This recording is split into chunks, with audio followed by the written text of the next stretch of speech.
জন্য আমরা সন্তুষ্ট নই। এই কারণে সন্তুষ্ট নই, উনি ভলেন্টিয়ারি কথাটা বললেন কেন? ভলেন্টিয়ারি কথাটা কেন বললেন? আমরা কি ভলেন্টিয়ার ভাবে যুক্ত হয়েছি নাকি? উনি আরো বলেন স্কুলে যাওয়ার কথা, তো কাজ চলে যায়নি, টার্মিনেট লেটার দেওয়া হয়নি, এইসবও বললেন। উনি বলেছেন, অবশ্যই এটা ভাবনা চিন্তার বিষয়। উনি বিদ্যালয়ে যেতে বলেছেন, আমরা সেটা আমাদের নেতৃত্বের সঙ্গে আলোচনা করব। আমাদের নেতৃত্বরা যে কথাটা বলবে সেই রকমভাবে আমরা করব। যদি যোগ্য সকল সহশিক্ষকরা শিক্ষিকারা যদি মনে করে যে মুখ্যমন্ত্রীর প্রস্তাবে আমাদের স্কুলে যাওয়া উচিত, অবশ্যই আমরা যাব। যদি মনে করে যে না, এখান থেকে বিকল্প পন্থা রয়েছে, যতক্ষণ না আইনানুগ ঝামেলা মিটছে, যতক্ষণ না আমাদের শপথে বহাল করছে, ততদিন আমরা বিদ্যালয়ে যাব না, তাহলে সেটা হবে। অ্যাকচুয়ালি এই সিদ্ধান্তটা আমাদের যোগ্য শিক্ষকদের সকল, আর এটা আমার একটা ব্যক্তিগত নয়।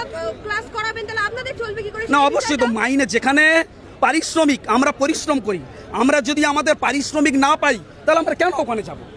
যাওয়ার তো কোনো প্রশ্নই ওঠে না। আর উনি কি বলতে চাইছেন সেটা প্রত্যেকেই বুঝে গেছে। এখন পরিষ্কার কথা, আলোচনার বিষয় রয়েছে, আলোচনার মাধ্যমে সিদ্ধান্ত হবে আমরা আগামীকাল থেকে বিদ্যালয়ে যাব কি যাব না। যোগ্য অযোগ্যদের যে লড়াই ছিল, সেই লড়াই চলবে আপনাদের। এই তো মুখ্যমন্ত্রী তাই বললেন। মুখ্যমন্ত্রীর কথাতে তো আমরা পরিষ্কার সেটা পেলাম যে উনি বলছেন আমি যোগ্যদের লিস্ট সুপ্রিম কোর্টের কাছে চাইবো। কি হাস্যকর ব্যাপার!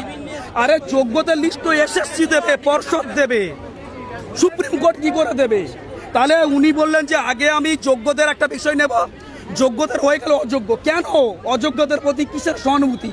যাদের জন্য আজকের আমাদের চাকরি গেল, আমরা পথে বসেছি, আমরা রাস্তায় ঘুরছি, কেন হবে যোগ্যদেরকে? তার মানে কি উনি যোগ্যদেরকে সমর্থন করছেন? এখনো পর্যন্ত এত অন্যায়, এত অবিচার হওয়ার পরেও উনি অযোগ্যদেরকে সমর্থন করছে। এটাই হচ্ছে সব থেকে বড় ধিক্কার বিষয়, সব থেকে ধিক্কার। আমাদের চাকরি, উনি বললেন আমাদেরকে যে আপনারা আপনাদের শপথে কাজ করুন, আইনানুগ বসে বিষয়ে যে বিষয়গুলো রয়েছে সেইগুলো নিয়ে আমরা ক্লারিফিকেশন করব, তারপরে আইনানুগ পথে লড়াই করব। তারপরে যদি না হয় নেগেটিভ কথাটা উনি বলতে পারলেন না যে অ্যাকচুয়ালি কি ভাবনা চিন্তা আমাদের। তো যাই হোক, নেতৃত্বের সঙ্গে আলোচনা করেই আমরা সিদ্ধান্ত নেব আগামীকাল থেকে কি করব। না, আপাতত আমরা দেখব রিভিউ পিটিশনে, আমরা অবধি দেখব রিভিউ পিটিশনে কী হচ্ছে। ফার্স্ট কথা, আমরা টেন্টেড নই, ফার্স্ট কথা। তো আমরা আজকের এসছি এখানে, উনি বলেছেন, উনি মুখের কথা, আমরা যতক্ষণ ইমপ্লিমেন্টেশন হচ্ছে আমরা বিশ্বাস করছি না। আমরা দেখতে চাইছি কি হয় রিভিউ পিটিশনে, ওনারা কীভাবে মুভ করে। দেখুন, এটা সলভ হওয়া কোনো ব্যাপার নয়। ওনারা চাইলে 1-2 দিনের মধ্যেই সলভ করে দিতে পারেন, এটা কোনো ব্যাপারই নয়। ওনাদের কাছে A to Z আছে, ওনারা সব সলভ করতে পারেন। আর সবথেকে বড় কথা, দেখুন, টেন্টেড আনটেন্টেড এটা বাছার কাজ কিন্তু কোর্টের। একদম সিম্পল কথা, এটা কাজ আমাদের নয়। আমরা চাকরি দিয়েছি, দেখুন আমাদের প্রত্যেকটা প্রসেস মানা হয়েছে।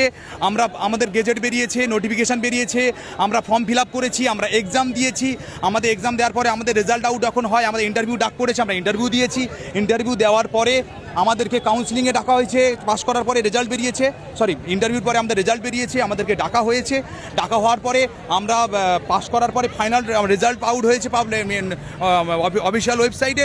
তারপরে আমরা সেখানে কাউন্সিলিংয়ের মাধ্যমে ক্যামেরা সব কিছু A to Z ক্যামেরার আন্ডারে হয়েছে আমাদের। তো এখন যে বলছে প্রসেস হয়নি, আমি জানি না কোন প্রসেসটা মেনটেন হয়নি। এখন দেখুন, একটা কথা ওনারা যেটা বলছেন যে এক্সামটা, আচ্ছা বলুন তো, আমি এক্সাম দিলাম, আমার ক্ষেত্রে এটা কি সম্ভব? আমি এক্সাম দিলাম, আমার খাতাটা কে কাটবে দেখার? এটা কি আমার ক্ষেত্রে সম্ভব? ওনারা বলছে যাকে দেওয়া হয়েছে ক্লোজ ডোর টেন্ডার হয়েছে, আমরা কি করে বুঝবো ক্লোজ ডোর হয়েছে ওপেন ডোর হয়েছে? আমার তো দেখার কাজ নয়, আমার কাজ আমার এক্সাম দেওয়া। সরকারের কাছে মিরর ইমেজ আছে, সরকারের কাছে সেই মিরর ইমেজটা পাবলিশ করলেই পুরোপুরি স্পষ্ট বোঝা যাবে কে টেন্টেড কে আনটেন্টেড। সরকার কি বলছে, পাবলিশ করবে কি? সেটা সরকারের উপর নির্ভর করছে যে সরকার পাবলিশ করবে কি করবে না। ওরাই পাবলিশ করতে চাইছে না, এই জন্য আমাদের টেন্টেড আনটেন্টেড একসাথে মিশিয়ে দিচ্ছে। যদি এখন পাবলিশ নাই করে দিনের পর দিন, আপনারা কি করবেন? সেটা তো আমাদের মমতা বন্দ্যোপাধ্যায় উনি কি বলেছেন, মাননীয় মুখ্যমন্ত্রী উনি বলেছেন যে এরকম আমাদেরকে 2 মাস ধরে যেতে হবে, তারপরে উনি দেখবেন যে কারা যোগ্য কারা অযোগ্য, সেটা আলাদা করবেন, আলাদা করে উনি বিচার করবেন যে কি হবে না হবে। কিন্তু আমরা এখন আমাদের মোটামুটি এই আন্দোলনটাকে আমরা থেমে রাখছি না, আমরা যাব শহীদ মিনারে, সেখানে আমাদের ঠিক হবে কি হবে না হবে, তারপরে সব কিছু হবে। অর্থাৎ আজকে মুখ্যমন্ত্রীর সঙ্গে যারা বৈঠক করতে এসেছিলেন যোগ্য চাকরি প্রার্থীরা, তাদের কথা থেকে এটাই স্পষ্ট যে তারা কিন্তু একেবারেই সন্তুষ্ট নয় এই কথায়। তারা ফের বৃহত্তর আন্দোলনে যাবে এবং তারা আশা রাখছে তারা এই আন্দোলনে জয়ী হবে। তারা কিন্তু ওই সিভিক ভলেন্টিয়ারের মতো ভলেন্টিয়ার টিচার সেই পদ গ্রহণ করবেন না।